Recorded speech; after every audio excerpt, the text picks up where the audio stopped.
Chers membres de la communauté, en tout cas, merci. Merci de nous retrouver encore aujourd'hui.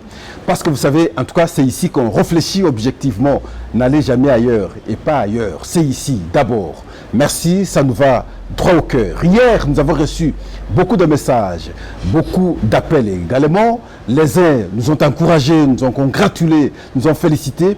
Les autres, par contre, nous ont interpellés, avec raison d'ailleurs, parce qu'il y a une question, une intervention d'un citoyen rwandais contre le président de la République démocratique du Congo, Félix Antoine Tshisekedi. Et les points de vue impertinents qu'il a pu avancer, et les gens ont pu consommer, il serait anormal, de mon point de vue, laisser passer un tel point de vue sans les corriger. Et c'est pour cette raison que nous organisons ce numéro aujourd'hui, afin de ramasser point par point, le point qu'il a pu évoquer, démontrer clairement qu'il a menti et ce n'est pas vrai. Mais bien avant, nous prenons le propos du docteur Mukwege qui dit l'OTAN, et c'est justement après l'échec de l'accord qui aurait dû être signé à Luanda entre deux présidents, celui de la République démocratique du Congo et celui du Rwanda. Alors Denis Mukwege dit ceci: l'OTAN n'est plus à des condamnations creuses. La République démocratique du Congo et ses partenaires publics et privés doivent s'attaquer aux principales causes structurelles qui constituent les éléments moteurs des conflits qui persistent dans l'est du pays, à savoir l'exploitation et le commerce illégal de nos ressources naturelles et la culture de l'impunité. Là, c'est Dr Mukwege. En tout cas, merci. Mais de quoi nous échangeons aujourd'hui? Nous parlons de l'intervention d'un monsieur que nous estimons qu'il soit rwandais parce qu'il est intervenu sur la chaîne RTV. C'est une chaîne rwandaise, dans l'émission Majuscule. C'est en rapport avec le processus de Luanda. Et comme nous vous avons dit ici, il avait été prévu que les deux présidents se rencontrent à Luanda pour la signature d'un accord. Accord de paix parce que, à ce jour, à l'est de notre pays, il y a beaucoup d'insécurité. Nous, Congolais, nous sommes convaincus et nous savons bien que cette insécurité est provoquée par le Rwanda. À travers l'émission, nous allons les démontrer.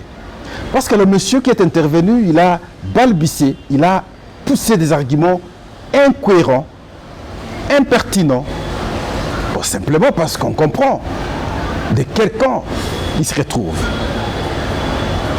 Mais bien avant, nous avons une citation. Une citation qui dit ceci: quand un Rwandais ne te cache pas la vérité, c'est probablement qu'il te ment. Au Rwanda, mentir, c'est aussi une valeur. Point. Je m'arrête là. Alors le monsieur, lorsqu'il intervient sur cette question de l'insécurité à l'est de la République démocratique du Congo, il incombe la faute totalement au président de la RDC, Félix Antoine Tshisekedi. De quelle manière? Avant, j'aimerais que vous puissiez suivre d'abord la vidéo, l'entièreté, et nous allons maintenant analyser point par point, et point par point, nous allons vous balancer une partie, nous analysons une partie, nous analysons, pour que vous puissiez comprendre que tout ce qu'il a avancé là, c'est des propos infondés. Suivons-les. Tshisekedi a un agenda politique. Dans cet agenda se trouve l'insécurité et l'instabilité à l'est de la République démocratique du Congo. C'est grave ce que vous dites. J'assume. C'est quand même grave ce que vous dites. J'assume mon propos. Vous voulez dire que tous les va-et-vient entre Kinshasa et Luanda ne servent à rien. Il sait bien pertinemment que ça n'aboutira à rien. On vient de le voir. Ce n'est pas moi qui le dis. On vient de le constater. Tshisekedi arrive au pouvoir. Il invite le M23 à Kinshasa. Ces gens discutent avec son ministre de l'Intérieur, Gilbert Kankonde, si je ne m'abuse, oui, pendant 14 mois. Mais comme Tshisekedi est ce personnage qui dit tout et son contraire, qui promet, qui ne réalise jamais, qui accepte mais qui ne fait pas. Au bout de 14 mois, ils repartent et la guerre commence. Tshisekedi présente le M23 comme des étrangers. Et il désigne la communauté Tutsi, congolaise, comme des infiltrés. Ils sont devenus traîtres à la nation. Comment voulez-vous dire aujourd'hui qu'il va à Luanda animé de la bonne foi? Non. Il n'y a pas que Luanda, on a vu qu'il a enterré Nairobi. Et on a vu ce qu'il a fait à Bujumbura quand il était avec les autres chefs d'État. Jamais il n'a respecté sa parole, jamais il n'a mis en pratique les engagements pris devant ses pairs. Ce n'est pas aujourd'hui, ce n'est pas hier, c'est devenu... c'est la pratique politique à Kinshasa. Et donc, quand vous avez 250 groupes armés à l'est de la République démocratique du Congo, quand des rapports crédibles disent que le Codeco a été créé par un vice-président de l'Assemblée provinciale, quand on apprend que c'est des hauts gradés militaires qui entretiennent des groupes armés à l'est, quand l'ancien président de l'Assemblée, Mbosso, dit à ses collègues, vous êtes des députés, les députés de l'Est, quittez les groupes armés. Quand on vous dit par des voies autorisées que les hauts gradés, quand on les envoie à l'Est, ils vont s'enrichir. Un militaire qui va faire la guerre et qui va s'enrichir, moi j'aimerais savoir de quel type de guerre on parle. Et donc, il y a de gros intérêts financiers à l'est du Congo, je le répète, et qui bénéficient à une grande partie de la classe politique à Kinshasa, le président compris. Vous l'avez suivi. Il commence par dire ceci. Tshisekedi avait un agenda politique. Dans cet agenda se trouve l'insécurité et l'instabilité de l'Est de la République démocratique du Congo. Suivez-les. Tshisekedi a un agenda politique. Dans cet agenda se trouve l'insécurité et l'instabilité à l'est de la République démocratique du Congo. Et voilà. Donc, il dit, Tshisekedi avait un agenda politique. Dans cet agenda se trouve l'insécurité et l'instabilité de l'est de la République démocratique du Congo. Mais j'ai l'impression qu'il ne vit pas dans la région des Grands Lacs, le monsieur. Parce que le M23 n'est pas la création de Tshisekedi. Le M23 est créé en 2012. 2012, si on a eu le label M23, c'est parce qu'ils ont réclamé l'application de l'accord signé le 23 mars 2009. En d'autres termes, le M23 est là depuis 2009. Posons-nous la question. Tshisekedi est-il au pouvoir depuis 2009, depuis 2012? Non. Tshisekedi est au pouvoir à partir de 2018 à la fin. Sinon, je veux dire substantiellement 2019. Mais à quel moment il a créé l'insécurité et l'instabilité par l'existence de M23? C'est infondé. Il ignore que dans la composition de M23, c'est plus les citoyens rwandais qui sont comme instigateurs. Nous allons les démontrer ici. Tshisekedi est au pouvoir en 2018. 2018, le M23 avait longtemps existé.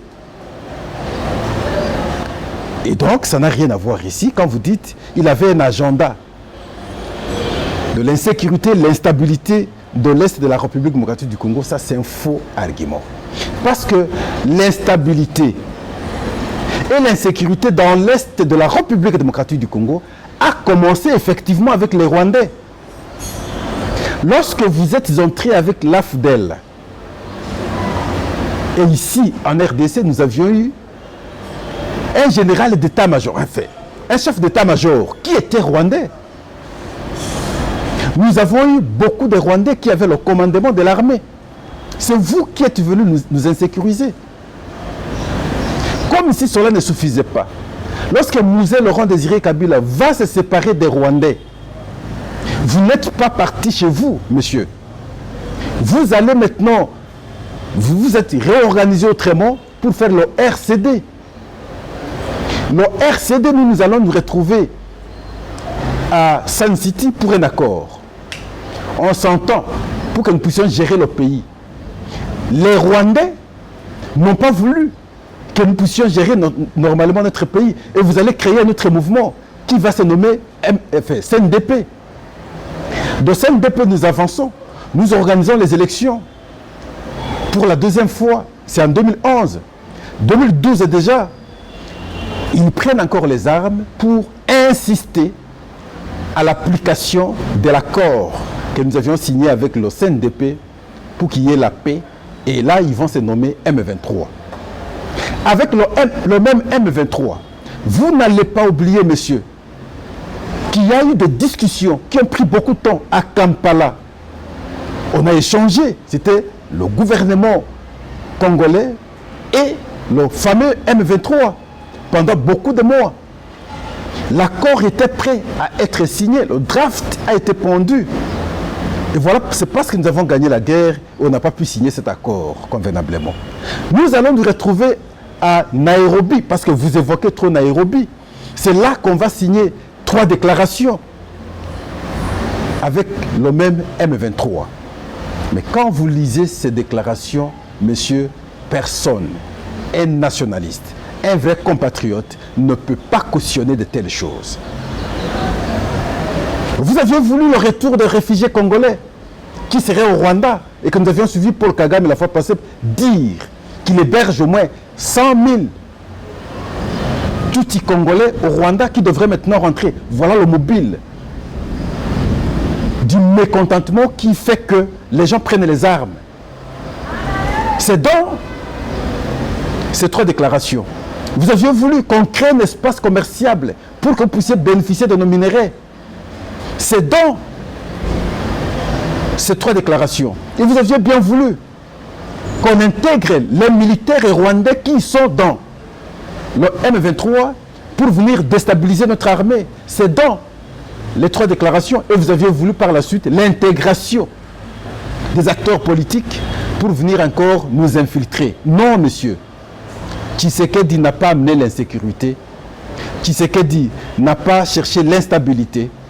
Mais c'est le Rwanda, à travers votre président Paul Kagame, qui déstabilise la République démocratique du Congo parce que, voulant avoir ce que je démontre ici, à travers les différents accords qu'on a pu signer.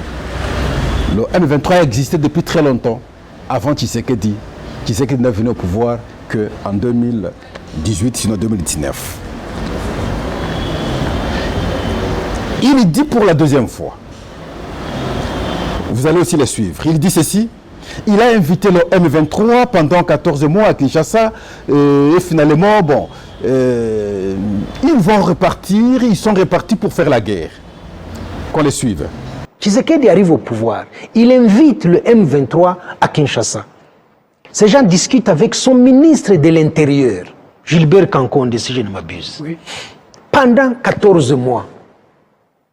Mais comme Tshisekedi est ce personnage qui dit tout et son contraire, qui promet, qui ne réalise jamais, qui accepte mais qui ne fait pas, au bout de 14 mois, ils repartent et la guerre commence. Alors, mais c'est pratiquement ce que j'étais en train de dire. Tshisekedi, c'est un nationaliste. Tshisekedi, c'est un vrai compatriote. Vous avez influencé la signature des accords de ce genre. C'est normal, lorsqu'il est au pouvoir, qu'il cherche à écouter ce que ces gens disent. Qu'est-ce qu'ils ont comme revendication? Pourquoi ils ne laissent pas le pays, ce pays, la République démocratique du Congo en paix? Pourquoi depuis toujours, ces gens prennent toujours les armes? Mais je veux les écouter.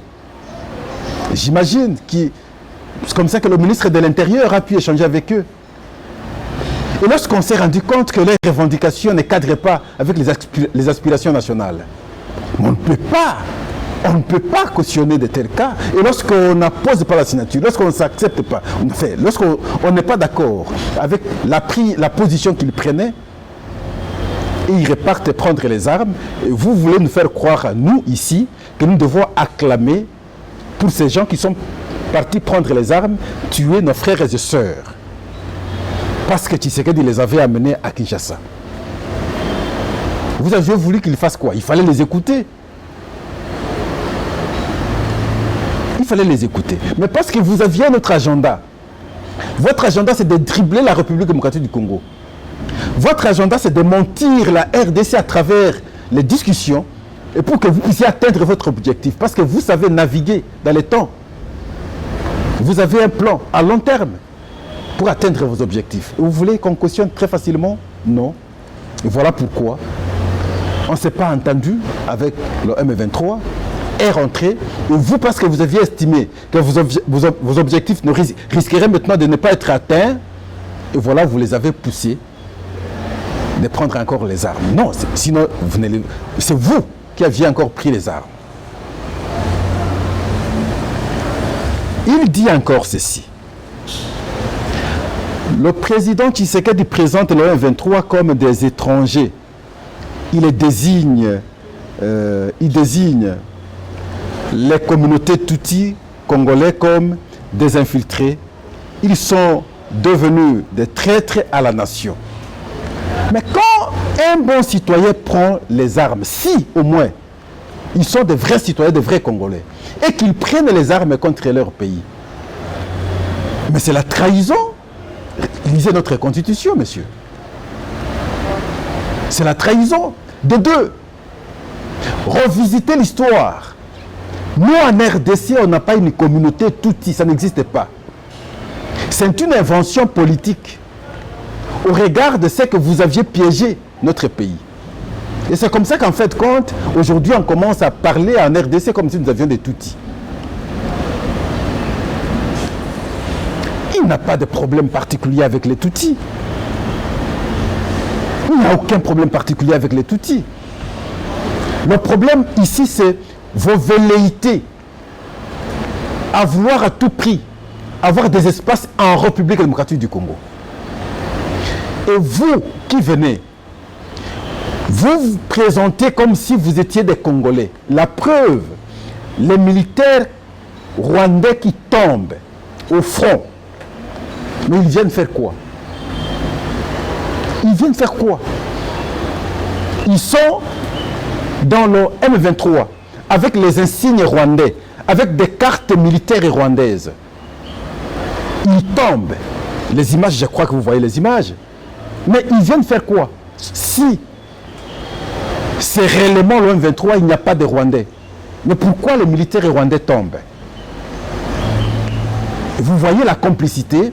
Et donc, le M23, c'est effectivement les Rwandais composés au nom de soi-disant des Congolais pour faire déstabiliser notre pays. Et la politique de déportation que vous faites, vous prenez des familles du Rwanda pour venir les installer dans des villages des Congolais que vous aviez chassés par des guerres, est connue.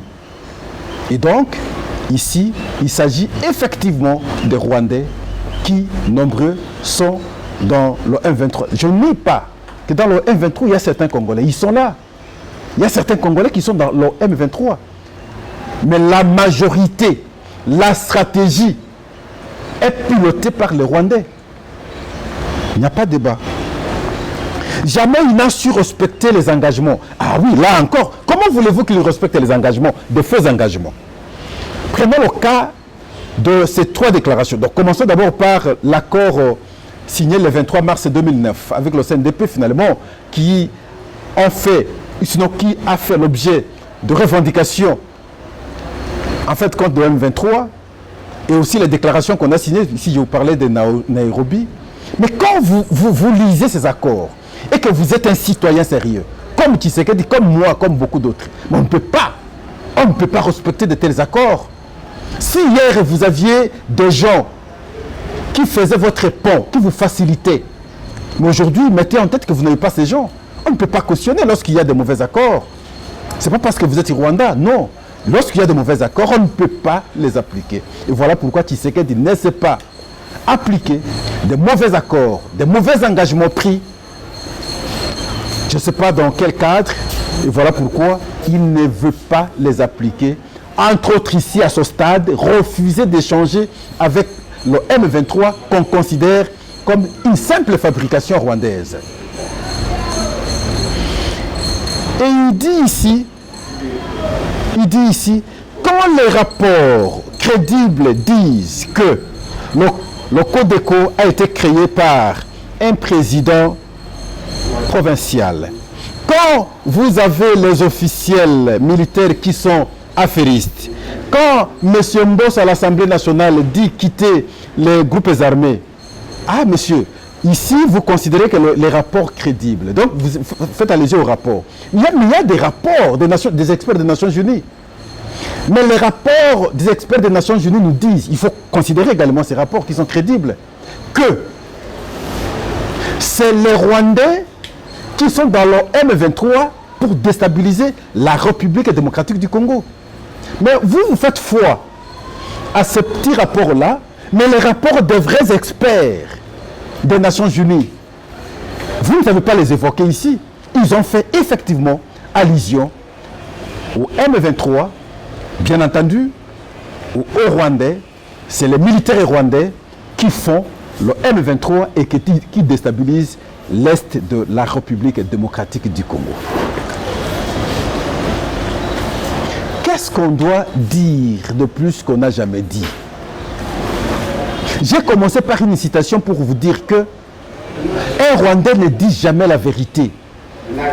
Vous ne dites jamais la vérité. Voyez-vous? Ne fût-ce que pour une fois. Essayez de dire la vérité.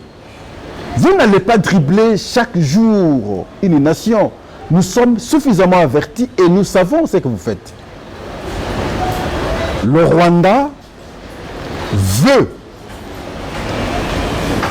les ressources de la République démocratique du Congo. Le Rwanda veut déverser, et il a commencé à déverser ses citoyens sur le sol congolais. Le Rwanda veut avoir des espaces à la partie est de la RDC. Et pour cela, il faut trouver des prétextes. L'autre prétexte que vous aviez avancé, c'est les FDLR. Mais je veux vous informer aujourd'hui. La grande partie occupée par le M23 à ce stade, c'est à 88% la partie qui a toujours occupé les FDLR, s'ils existent encore. Alors, considérons que vous serez à mesure de les désarmer. Même alors, comment comprendre que le souci de signature à Luanda, c'est de vous aider parce que vous avez toujours dit votre sécurité est menacée par la présence des FDLR. Mais on veut maintenant désarmer, entre guillemets, les fameux FDLR, mais vous êtes les premiers à refuser un tel accord. Ça veut dire, en d'autres termes, tout ce que vous avez toujours avancé sont des prétextes. Nous comprenons correctement la question. Et les stratégies qui sont montées par vous. À travers cette émission, j'aimerais que vous puissiez vous regarder et vous rappeler de ceci. Quelle que soit la longueur de la nuit, le soleil finit toujours par apparaître. Quel que soit le temps de la souffrance que vous allez infliger aux Congolais, il y aura un moment où maintenant les choses seront inversées. Et quand ce sera inversé, je crois que nous aurons des cas irréparables. Ce n'est pas une menace. C'est juste un rappel. J'aimerais que vous puissiez intérioriser cela. Essayez à un certain moment de regarder votre président. Ses velléités vont au-delà de tout entendement possible. Dans ces conditions-là, il met en nous un sentiment de haine et de revanche. Je vais vous rappeler ici le Tshisekedi que vous crachez lorsqu'il prend le pouvoir au début. Mais il a appelé Kagame, son frère. Il a fait un pas vers Kagame. Il a fait inviter Kagame jusqu'ici. Il voulait la paix, lui ne voulait pas l'insécurité. Parce que c'est Kagame qui voulait l'insécurité. Et voilà, il n'a pas voulu la main tendue par Tshisekedi. Tshisekedi l'a amené à Kinshasa ici, jusqu'au stade de martyr. Mais il avait affiché un comportement d'un homme de paix. Il voulait bien la paix, mais lorsqu'il s'est rendu compte que la personne avec qui je veux ou je souhaite collaborer, il a d'autres agendas. S'il faut parler d'agendas cachés, parlez plutôt des agendas de Paul Kagame. C'est lui qui a, en fait, n'a pas voulu que les choses marchent normalement dans la sous-région. Et quand vous regardez bien, il a des conflits pratiquement avec tous les pays voisins. Le Burundi. Mais Paul Kagame n'a pas de bonnes relations avec le président burundais. Pourquoi? Pourquoi toujours lui? Il n'a pas de bonnes relations avec la République démocratique du Congo. Je vous informe, peut-être que vous n'êtes jamais arrivé à Kinshasa ou en RDC. Les gens sont plus que déterminés. Nous sommes ici. Il y aura un jour la fin. Je sais en même temps que vous avez créé maintenant des sites de communication pour faire passer vos opinions, que ce soit pour le compte de M23, faire croire à l'opinion qu'ils avancent sensiblement. Et cette fois-ci, ils vont à Kinshasa pour avoir le pouvoir. Nous savons. Autant ce que vous faites à partir de Kigali pour vouloir cacher les velléités dangereuses du président Kagame, nous connaissons. Mais le monde entier aussi comprend le jeu. Vous n'avez pas commencé ces conflits aujourd'hui. Vous avez commencé ces conflits depuis longtemps. C'est comme ça que je vous ai dit au début, le M23 n'est pas créé au temps de Tshisekedi. Le M23 existe depuis longtemps. Et je dis bien depuis longtemps alors. Parce que je suis parti de 2009 avec le CNDP, 2012 avec la création de M23 dans le sens de réclamer l'accord signé le 23 mars 2009. En tout cas, merci. Il fallait vous recadrer. Il fallait vous donner en même temps certaines informations. Sûrement que vous avez ces informations, mais par mauvaise volonté, par vos idées diaboliques sur le Congo. Et voilà, vous alignez d'autres arguments. Et c'était normal qu'on puisse vous faire de recadrage. Et donc, Tshisekedi, c'est un démocrate, mais Kagame n'est jamais démocrate. La preuve, regardez même comment les élections s'organisent au Rwanda. Non, il n'est jamais démocrate. Je suis désolé, je le respecte, c'est un chef de l'État, c'est un président. D'abord, le Rwanda, ce n'est pas mon pays. Mais seulement, nous faisons constater. De quelle manière, par quelle manière plutôt il a eu le pouvoir? À vous de pouvoir apprécier. Il n'est pas passé par les élections. Tshisekedi est passé par les élections pour avoir le pouvoir. Mais Paul Kagame, le président, n'a pas eu le pouvoir par les élections. Je suis désolé. Je suis désolé. Regardez comment il traque ses opposants. Mais Tshisekedi ne traque pas ses opposants. Je suis désolé. Combien ont perdu de vue au Rwanda? Mais ici, je ne sais pas qui a perdu de vue. Je suis désolé.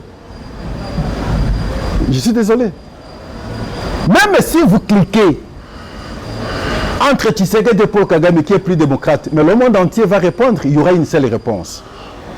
Kagame ne sera jamais considéré comme démocrate. En tout cas, merci beaucoup. Je m'arrête aujourd'hui là. Il était bon que je réponde. Je réponds parce que les gens ont bien voulu que je réponde. Je réponds parce que je constate en même temps que la cellule de communication du président de la République ne fait rien. Qu'on attaque le président de la République de l'extérieur. Qu'il présente ses réalisations à travers le pays. Et nous avions compris lors de son discours devant les deux chambres du Parlement réunies en congrès. Qu'il fasse ce qu'il peut faire. Mais vous ne verrez pas quelqu'un de sa cellule de communication défendre le chef de l'État. Ça n'existe pas.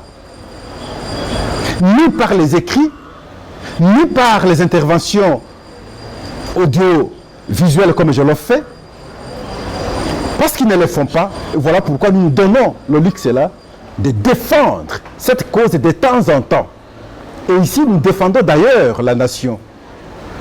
Et lorsque vous attaquez au président de la République, vous attaquez à la nation, la République démocratique du Congo. Mais toujours, nous souhaitons que cette cellule se ressaisisse, que la cellule de communication du chef de l'État comprenne que, à ce stade, il est impérieux à chaque fois de savoir communiquer. La communication est très faible, sinon inexistante. Pourquoi? La raison est simple. Vous ne verrez pas les figures connues dans le cadre du journalisme, dans le secteur politique, et qui sont là. Personne. On a recruté des gens comme ça qui sont partis et puis voilà, ils composent cette cellule. Qu'est-ce qu'on peut attendre comme résultat? Des observateurs. Pourquoi? Ils ne sont pas habitués à faire cette gymnastique.